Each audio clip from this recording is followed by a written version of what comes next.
سیدہ زہرا کا گھر تھا، آج وہ گھر حضور کے روضہ پاک کے اندر شامل ہے، اندر ہی ہے اس کے۔ تو نبی رحمت صلی اللہ تعالیٰ علیہ وسلم خطبہ دے رہے تھے، سیدہ زہرا پاک کے دونوں شہزادے گھر سے تیار ہو کر اپنے نانا سے ملنے کے لیے آ رہے ہیں، حضور سے ملنے آ رہے ہیں۔ ہر نانے کو نواسوں سے پیار ہوتا ہے اور ہر نواسوں کو نانے سے محبت ہوتی ہے، پر کائنات میں نہ کوئی حسنین جیسے نواسے ہوئے، نہ کوئی محمد عربی جیسا نانا ہوا، لہذا جو محبت حسنین کو اپنے نانے سے تھی اور جو حضور کو حسنین سے تھی، وہ کائنات میں شاید کسی کو نہ ہوئی ہوگی اور نہ کوئی کر سکے گا۔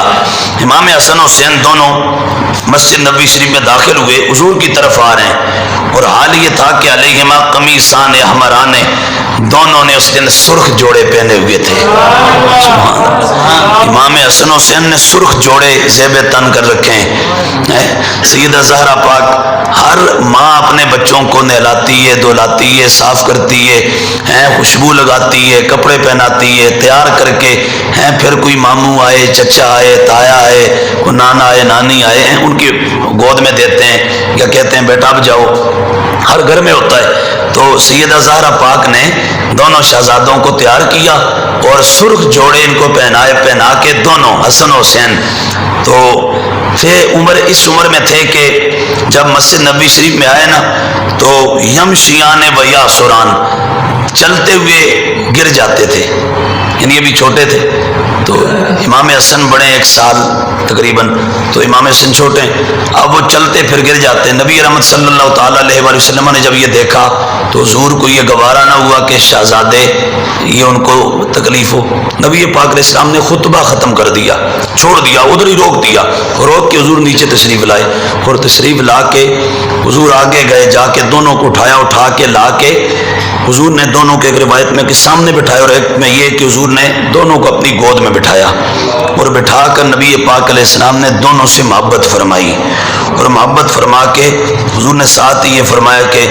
صدق اللہ، اللہ نے سچ فرمایا ہے، تمہارا مال اور تمہاری اولاد تمہارے لیے آزمائش ہے، یہ آزمائش ہے تمہارے لیے۔ کہا یہ میں اس وقت خطبہ ارشاد فرما رہا تھا، میں تمہیں کلام کر رہا تھا، میں نے اپنی گفتگو بات ادھر ہی کاٹ دی، ان کو دیکھا مجھے یہ گوارا نہ ہوا کہ بھئی یہ چلتے ہوئے ان کو دقت ہو، میں خود ان کو اٹھا کے لاؤں، پیار کروں، محبت کروں ان سے۔ سرکار دو عالم علیہ السلام نے ان سے محبت فرمائی، پیار فرمایا۔ تو یہ حضور کے شہزادے ہیں اور ان سے محبت حضور کی جہاں اور بہت ساری وجوہات کی بنا پر ہے، وہاں اس وجہ سے بھی ہے کہ قیامت تک ہمارے آقا و مولا صلی اللہ علیہ وآلہ وسلم کی اولاد نے ان دونوں کے ذریعے سے آگے چلنا تھا، امام حسن و حسین کے ذریعے سے۔ آج دنیا بھر میں جو سادات ہیں، سادات سید، وہ اولاد رسول ان کو ہم کیوں کہتے ہیں؟ اس لیے کہ حسن و حسین حضور کے بیٹے ہیں، اور ہر حضور کا یہ فرمان بھی ہے، فرمایا کہ ہر نبی کی اولاد اللہ نے اس کی اپنی پشت سے جاری فرمائی، اور اللہ میری اولاد کو علی کی پشت سے جاری فرمائے گا۔ اور دوسری روایت میں یہ کہ سیدہ زہرا پاک سلام اللہ تعالیٰ علیہ کے بارے میں حضور نے فرمایا کہ اللہ فاطمہ سے میری اولاد کو آگے جاری و ساری فرمائے گا۔ تو یہ جو حسن و حسین اور آگے ان کی قیامت تک جو اولاد ہے نا، یہ جب ہم ادھر سے چلیں گے ان کا شجرہ گنتے ہوئے، تو جب ہم پہنچیں گے سیدہ زہرا پاک پر، تو سیدہ زہرا پاک اور مولا علی سے پھر یہ ان کا نسب مولا علی سے اوپر کی طرف نہیں جائے گا، امام حسن و حسین کا نسب حضرت سیدہ زہرا اور مولا علی پر پہنچ کر سیدہ زہرا سے نبی پاک علیہ السلام کی طرف جائے گا۔ یہ حضور کے بیٹے ہیں، یہ حضور کے شہزادے ہیں، ادھر اس طرف ہو جائے گا ان کا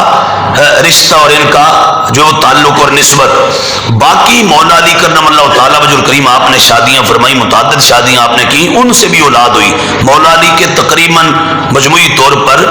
16 بیٹے اور ایک روایت میں 18 بیٹے اور 18 بیٹیاں تھیں آپ کی مولا علی کرم اللہ تعالیٰ وجہ الکریم کی. تو باقی جتنی اولاد ہے نا مولا علی کرم اللہ تعالیٰ وجہ الکریم کی، وہ اولاد جب ان کا نسب چلے گا تو مولا علی پر پہنچ کر وہ مولا علی سے اوپر جائے گا.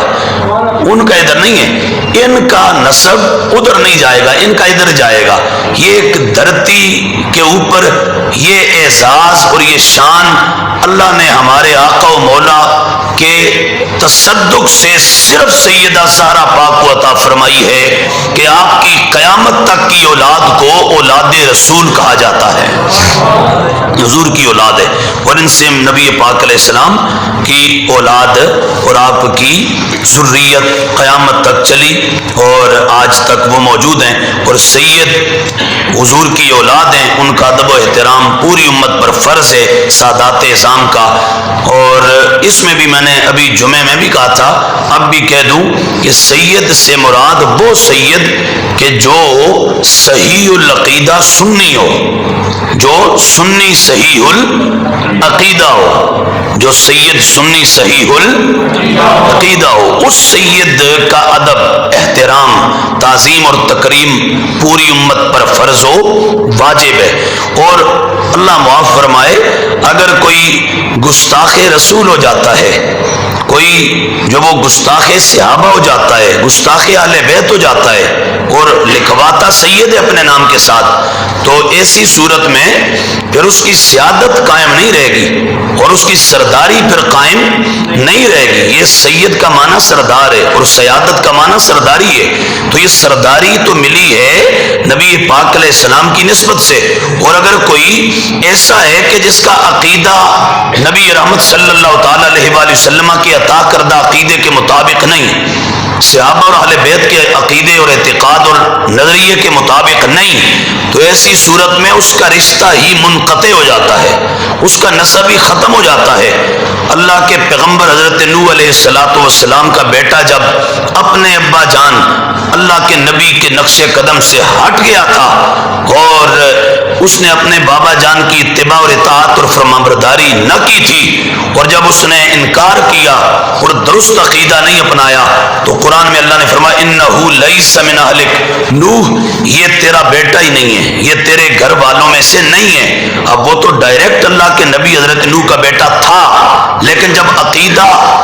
میں فرق آ گیا، اپنے بابا جان نے جو انہوں نے کہا تھا اس عقیدے کے مطابق عقیدہ نہیں اپنایا، ایمان نہیں رکھا، تو ایسی صورت میں اس کا نسب اور اس کا رشتہ اپنے بابا جان سے منقطع ہو گیا، اس کے باپ سے. وہ نبی ہیں اللہ کے، ڈائریکٹ ان کا بیٹا تھا لیکن نسب ختم ہو گیا، قرآن نے کہہ دیا. اب ایسے ہی اگر آج کوئی اس زمانے میں کہتا ہے میں سید ہوں، لیکن حضور کے صحابہ کرام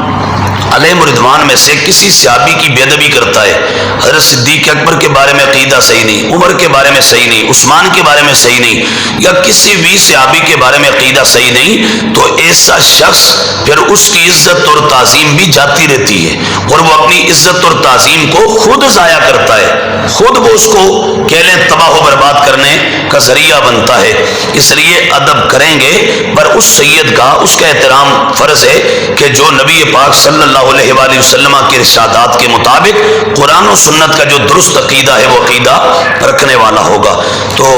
ایسے جتنے بھی سادات ہیں ان کی عزت کریں، تعظیم کریں، تکریم کریں، ان سے محبت کریں، اہل بیت اطہار سے، حضور کے سارے گھرانے سے محبت کریں. اور میں نے کل پرسوں کے جمعے میں یہ بتایا بھی تھا کہ اہل بیت اطہار ہمارے نزدیک کون ہے. ہمارے نزدیک اہل بیت اطہار میں صرف مولا علی، سیدہ زہرا، امام حسن اور حسین ہی نہیں ہے. ہمارے نزدیک اہل بیت اطہار میں حضور کی تمام بیویاں بھی ہیں، تمام ازواج ہیں. نبی پاک علیہ السلام کے سارے شہزادے جو حضور کے بیٹے صاحبزادے تھے، قاسم، عبداللہ اور اس کے بعد ابراہیم، وہ بھی ہیں. حضور کی ساری صاحبزادیاں سیدہ زینب، رقیہ، ام کلثوم، سیدہ فاطمہ الزہرا رضوان اللہ تعالی علیہم اجمعین، یہ سارے نبی پاک علیہ السلام کے کون ہیں؟ اہل بیت ہیں. سارے کون ہیں نبی پاک علیہ السلام کے؟ اہل بیت ہیں. ان سب کو اہل بیت اطہار کہتے ہیں. ان سب کی محبت پوری امت پر فرض ہے اور لازم ہے، اور اسی طرح جیسے ان کی محبت فرض ہے، لازم ہے، صحابہ کرام علیہ رضوان کی، حضور کے تمام اصحاب کی محبت بھی فرض اور واجب ہے۔ اللہ تبارک و تعالی مجھے آپ سب کو حضور سے محبت عطا کرے، حضور کے صحابہ سے، اہل بیت اطہار سے، اولیاء کبار سے، اور حضور کی تمام نسبتوں سے صحیح معنوں میں محبت عطا کرے۔ اللہ ان کی محبت میں ہمیں زندہ رکھے، اور اللہ ان کی محبت، ان کے پیار اور ادب و احترام اس عقیدے پر ہی ہمیں موت عطا فرمائے۔ اب